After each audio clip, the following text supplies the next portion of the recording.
In this presentation, I'll be talking about citizenship. You can either be born or naturalized into citizenship.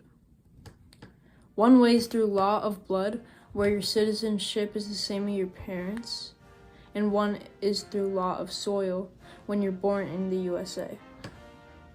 Another way to become a citizen is through the naturalization process. The requirements for this includes good moral character, to live in the USA for over 5 years, to be 18 years old, to read and speak English, and to pass a civics test. As a citizen of the United States, you have to take on obligation and responsibilities. An obligation is a course of action that someone is required to take. Unlike responsibilities, you must do it. Obligation exists when there is a choice to do what is morally good and what is morally unacceptable. For example, jury duty, notifying the police in case of emergency, obeying laws, etc.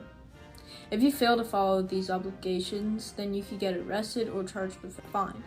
A responsibility is active participation in the public life of a community in an informed, committed, and constructive manner. It is often confused with obligations, but is much different. Unlike obligations, you aren't required to do responsibilities. For example, you won't get arrested or fined if you don't take part in elections or volunteering for community service.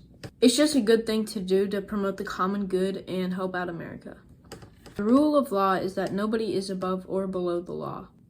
For example, even though the president is high in power, they can still get impeached if they commit a crime. The reason for laws and rules is because everybody needs to be protected.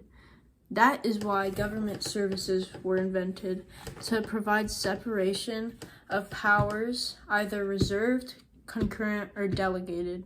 Reserved powers are powers that are reserved for the states because of the 10th Amendment. These include building highways, education for students, voting, building codes, teachers for school, and driver's license. Another type of power is concurrent powers. These powers are shared between the national and state governments. These include borrowing money, establishing courts, and making laws. Another power is delegated or enumerated powers. These powers are listed in the Constitution for the national government. These include building interstate roads, coining money, military, post office, treaties, and/or declaring war.